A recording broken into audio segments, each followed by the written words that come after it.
গ্রামের কি পরিবর্তন ঘটেছে? এটা 2 বছরে তো অনেক পরিবর্তন। ও বাহ চাচা, বিদেশ ছিলে নাকি? হ্যাঁ, 2 বছর মালয়েশিয়া ছিলাম, বড় বড় কাজ করছিলাম। বুঝতে পারছিস না আমারে দেখে তোর কি অবস্থা? চাচা, মানুষ বিদেশ থেকে বাড়ি আসলে বড় বড় লাগেজ নেছে, আর তোমার হাতের মধ্যে হারপিক ক্যারা কি? আরে ভাইপো, বিষয়টা তুমি বোঝোনি। এই হারপিকটা কিসের জন্য আছে তুমি বুঝতে পারতেছ না। মনে করো যে তোমাদের এই গ্রামে প্রচুর ধুলাবালি, এই হ্যান্ড ওয়াশ হিসেবে আমি হারপিক ব্যবহার করি। হারপিক দিয়ে পরিষ্কার করলি সুন্দর পরিষ্কার হয়, তাই হারপিকটা হাতে করে নিয়ে আসি। এই গ্রামে যে কি ধুলাবালি, দেখিস না শুধু ধুলাবালিতে ভরা, তাই হারপিকই উত্তম। বুঝতে পারিস?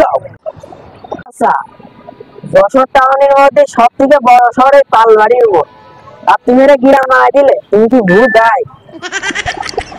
চাচা, তুমি এখানে হেরা কি? আরে বাপ তুই, এটা তো আমার গ্রাম, এই গ্রামেরই তো ছেলে আমি। তুমি কি করতেছ বাবা এখানে? চাচা, এটা তো আমার নানি বাড়ি, আমি বেড়াতে আইছি সকাল বেলায়। ও, তোমার নানি বাড়ি? ঠিক আছে বাপ, তোমার সাথে পরে দেখা হবে রে, তাহলে যাও। চাচা শোনো, আমার কালকে যে দোকানের সামনে আমার দোকানের ময়লা, ডাস্টবিনের ময়লা যেগুলো থুয়াইছিলাম, তা ওইগুলাকে সাফ করে থুয়াইছো। ওইটা কিন্তু ঢাকা শহর, নেকামো করলে কিন্তু হবে না। আমি কিন্তু 4-5 দিন বেড়াবো। ও চাচা, কি শুনলাম তুমি নাকি বিদেশে 2 বছর ছিলে, আবার বড় বড় কাজ করেছ নাকি?